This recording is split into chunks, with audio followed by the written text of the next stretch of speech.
Hello friends and welcome. In this session, we'll be discussing an important childhood disease, measles, also called as rubeola. Please note what are the references for my session.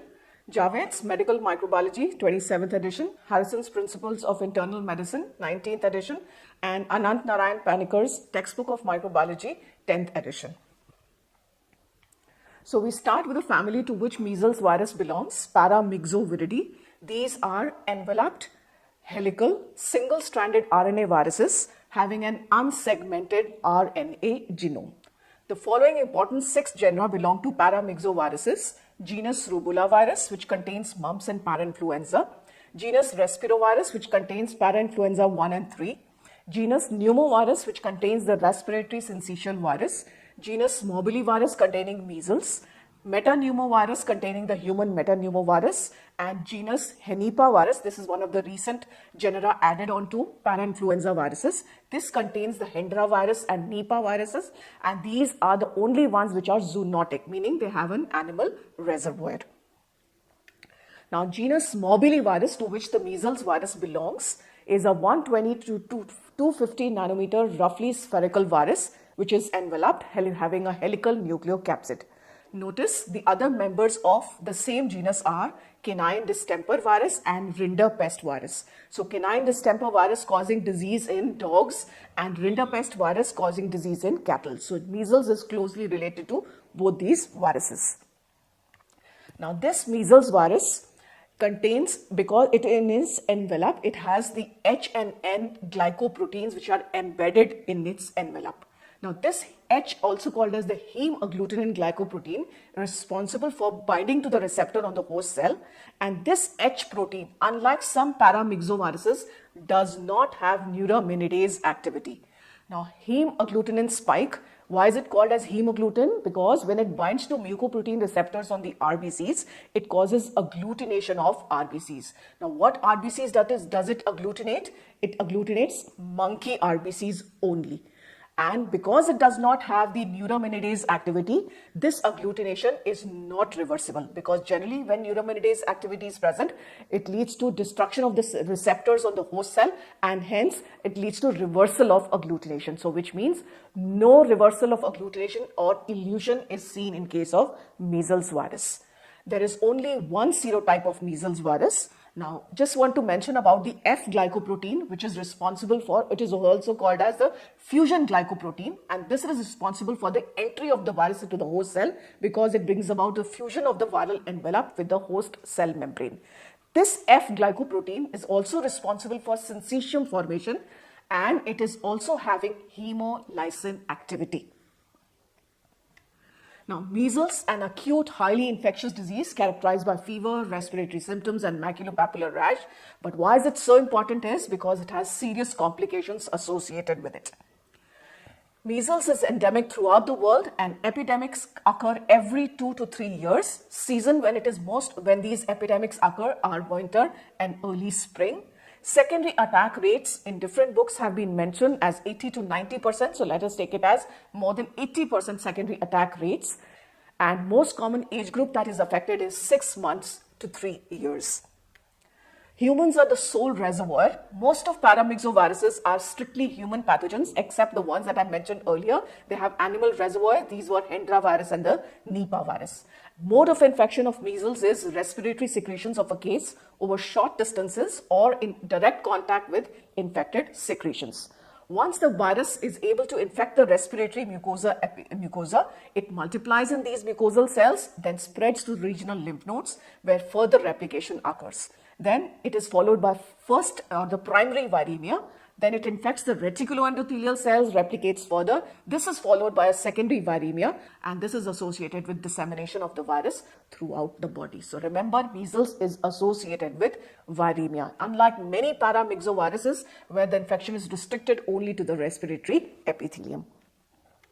Incubation period of measles, remember it as 8 to 15 days or 1 to 2 weeks. To be more specific, it is 10 days to the onset of rash and 14 days to the onset of, 10 days to the onset of fever and 14 days to the onset of rash. Period of infectivity, maximum chances of infecting other individuals is 4 days before and 5 days after the onset of rash. Initially, around the 10th day, the patient has a prodrome, which is associated with fever, sneezing, runny nose, coughing, redness of eyes, and appearance of complex spots. So these are seen in the prodrome. Now let's talk more about the complex spots. These are small bluish-white ulcerations on a red base seen on the buccal mucosa, especially opposite the second or the first lower molars. Remember, opposite the first and second lower molars, these complex spots are seen. Notice those in the image shown. These complex spots may also appear on the soft palate, the conjunctiva, and the vaginal mucosa. These complex spots contain giant cells and viral antigens, and they just disappear before the rash of measles appears on the skin.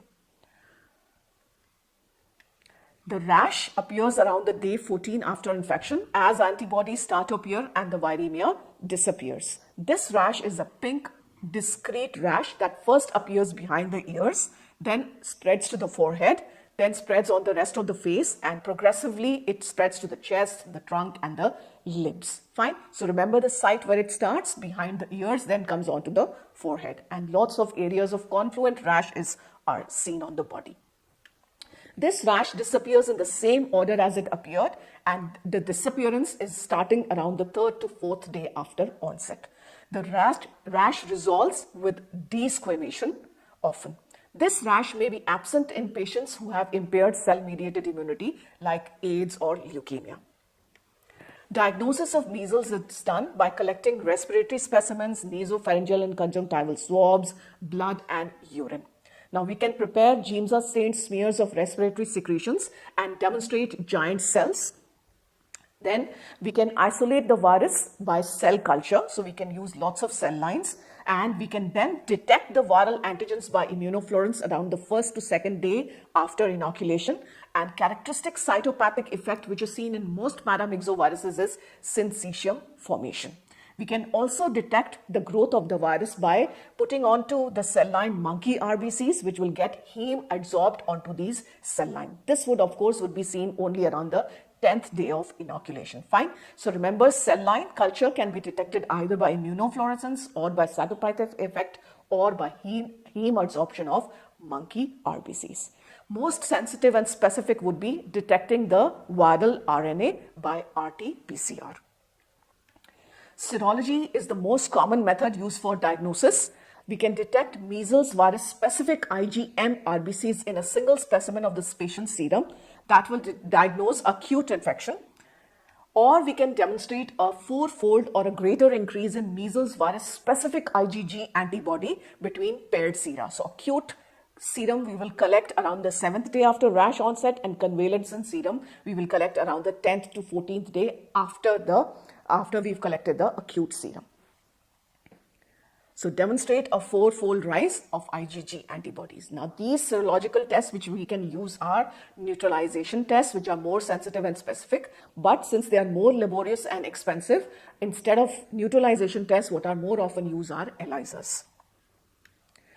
Most important fact to remember about measles is what are the important complications. The most important complications are secondary bacterial infections of the respiratory tract due to either Streptococcus pneumoniae or Haemophilus influenzae type B or Staphylococci. Amongst these secondary bacterial infection, the most common complication is otitis media. Remember, it is the commonest complication seen in 10% of people with measles.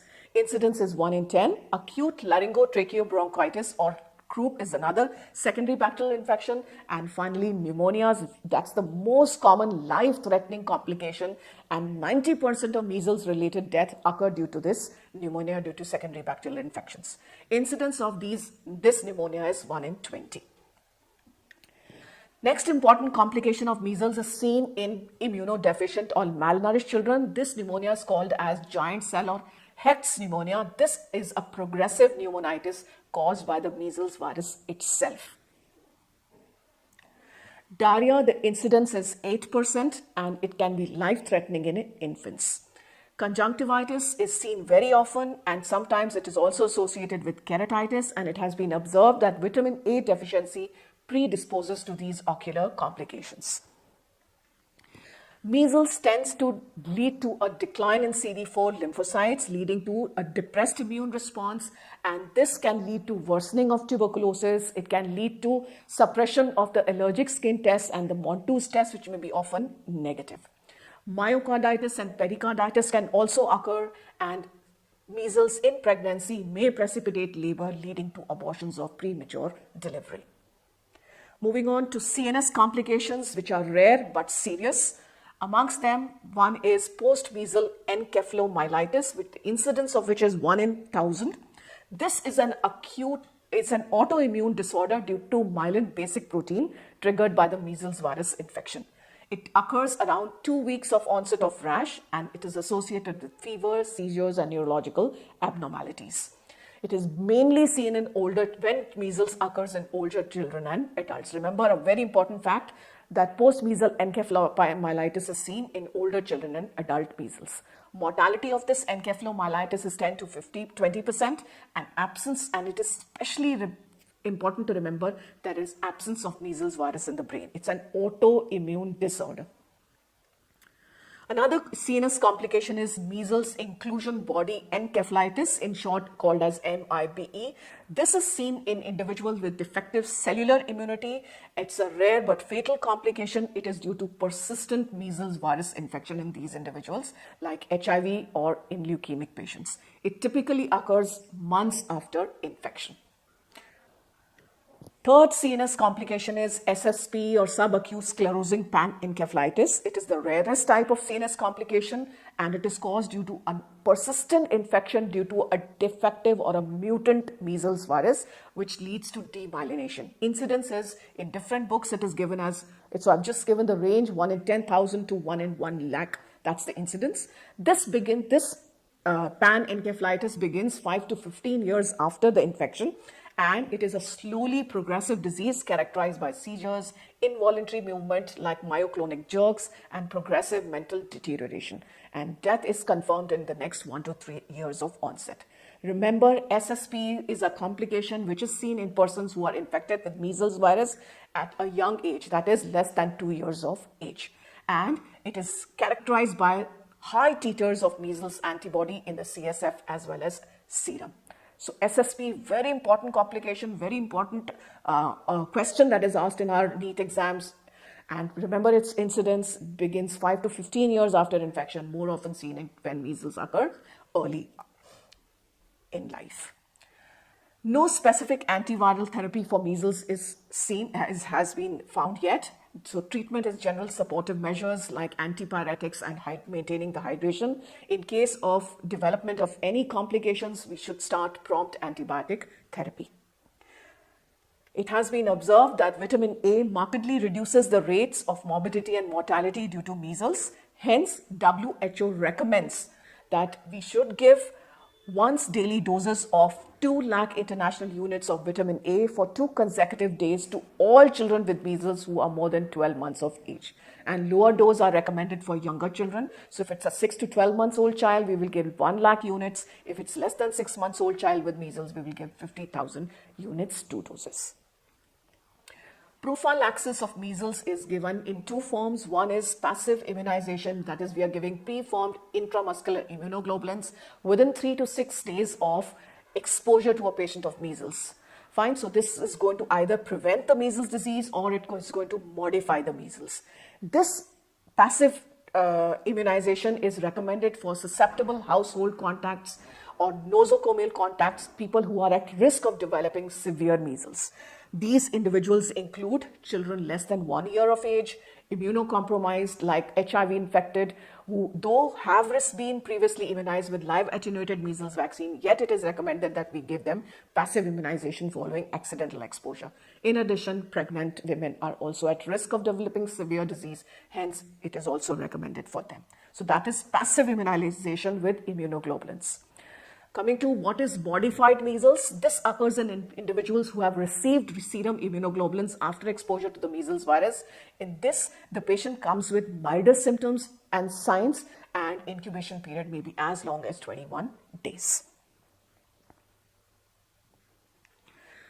The other type of prophylaxis is active immunization, which is given with a freeze-dried, live-attenuated vaccine. The original strain, which was live-attenuated strain, was the Edmonton strain. But since it was associated with several side effects, it was further attenuated, and these strains are called as the Schwartz and the Moreton strains. These strains are now used in Western world for immunization of children. But in tropics, the strain that is used is the Edmonton Zagreb strain, which is attenuated by passage in human diploid cells. And it is because this strain is used because here the recommended age in developing countries is 9 months. In the Western world, the Schwartz and Moreton strains are used, where here the recommended age is 15 months. Fine. So remember, in the tropics, the Edmonton Zagreb strain is used. The reconstituted vaccine is to be used within 1 hour, and it is given subcutaneously along with mumps and rubella strains, or sometimes along also with varicella strains. So accordingly, MMR or MMR-V vaccine is given. This vaccine provides 95% protection long-term, as long as 20 to 35 years. It has been shown to provide protection. And this vaccine is contraindicated in untreated tuberculosis, in pregnancy, and immunodeficient. But one important exception is it is recommended in HIV-infected individuals because measles can be fatal in patients with HIV. Hence, this live attenuated vaccine is to be given in HIV-infected. Let's take up some questions related to measles. Several paramyxoviruses can cause pneumonias in infants or children. For which of the following paramyxovirus is there an effective vaccine that would prevent pneumonia? RSV, mumps, measles, and parainfluenza. So this is causing pneumonias, and an effective vaccine should be available. The answer to this is measles. Not true about measles. High secondary attack rate. One strain causes infection followed by lifelong immunity, not infectious in prodrome. So amongst these, the only one which is incorrect is D, not infectious in prodrome. Remember, the secondary attack rates are more than 80%. One strain, one serotype, and infection is followed by lifelong immunity. Which of the following paramyxoviruses has an H surface glycoprotein which does not have neuraminidase activity? Mumps, measles, paramyxoviruses, and respiratory syncytial virus. The answer to this is B, measles.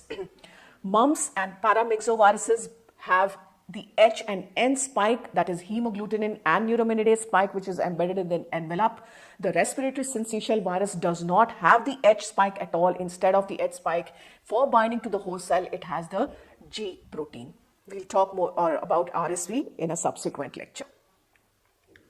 SSPE is a side effect of which of the following? We've just studied about it. It's a complication of measles. False about SSPE is, so we have to find out the incorrect statement. Immunosuppression is a risk factor. Aggregates of helical nucleocapsid are found in infected cells. High titers of measles antibodies are found in the CSF. It's a slowly progressive deterioration of brain function. The only one which is incorrect is A, immunosuppression is not a risk factor. The risk factor is when measles occurs in young children, less than 2 years of age. The rest of them are correct. Since it's a helical virus, obviously in infected cells, we will have helical nucleocapsids assembled. High titers of measles antibody found in the CSF as well as serum, and it's a slowly progressive deterioration of brain function leading to death in the next 1 to 3 years. Warthin-Finkelty cells, I did not talk about them during my lecture about measles. I wanted to talk about them just here. These are multinucleated giant cells. When we take a biopsy from the involved lymph nodes like cervical adenitis, these multinucleated giant cells are seen characteristic of measles. So remember two important names, Koplik's and Koplik spots in the buccal mucosa and Warthin-Finkelty cells. These are the multinucleated giant cells seen in adenitis on preparing Genza stained smears. Koplik spots in measles, these are seen in which stage? They are obviously seen in the prodromal stage when the patient has fever, rhinitis, etc. These disappear just before the rash starts to appear. So answer is A. Hecht pneumonia is due to which of the following? Hecht pneumonia, also called as the giant cell pneumonia. This is seen in immunodeficient individuals. It's a highly fatal pneumonia, and it is seen in measles. So answer is B. Which is the least common complication of measles? Least common is SSPE. The most common complication is otitis media, whose incidence is 10%. Next most common is diarrhea, whose incidence is 8%. False about measles vaccine is which of the following? It's a live attenuated vaccine, so option A is correct. B, vaccine is given at the same time as the mumps vaccine, MMR vaccine or MMRV vaccine. So the option B is absolutely incorrect. The immune system can very well respond to two viral antigens simultaneously.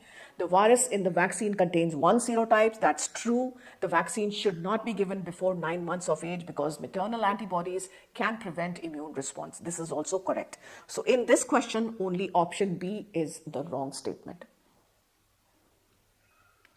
So to summarize, measles, it belongs to the genus Morbillivirus of paramyxoviruses, which are helical viruses enveloped having the H and F spikes embedded in the lipid envelope. This hemagglutinin spike agglutinates monkey RBCs, but there is no elution, no reversal of agglutination because neuraminidase is absent. Warthin-Finkeldy cells are the multinucleated giant cells which are seen in adenitis, Giemsa-State smears.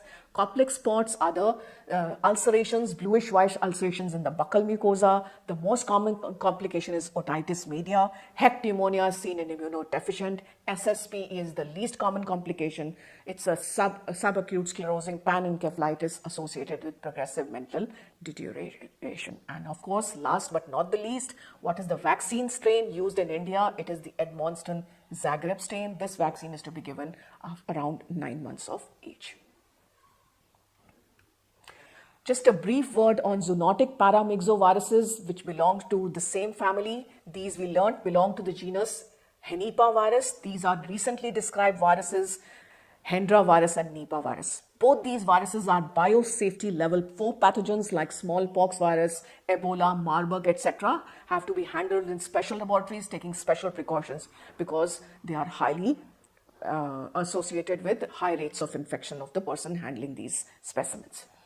The reservoir for both these viruses are fruit bats or flying foxes. Nipah virus was reported in Malaysia for the first time in 1998, causing an outbreak. It was a severe encephalitis with high mortality rates as high as more than 35%. Few survivors had persistent neurological deficits. This virus was acquired by direct viral transmission from pigs, which acted as intermediate hosts. So pigs can act as intermediate hosts for Nipah virus. But in Bangladesh in 2004, humans became infected with the same virus as a result of consuming date palm sap, which was contaminated with infected fruit bats. And plus, there is also evidence of human-to-human transmission. The second virus is the Hendra virus, which was reported from Australia. It has caused several horse fatalities as well as some human fatalities who had exposure to these infected horses. So even these individuals developed encephalitis. So remember, Nipah virus primarily reported from Malaysia, whereas Hendra virus primarily reported from Australia. Fruit bats are the reservoirs, the actual reservoirs. Thank you.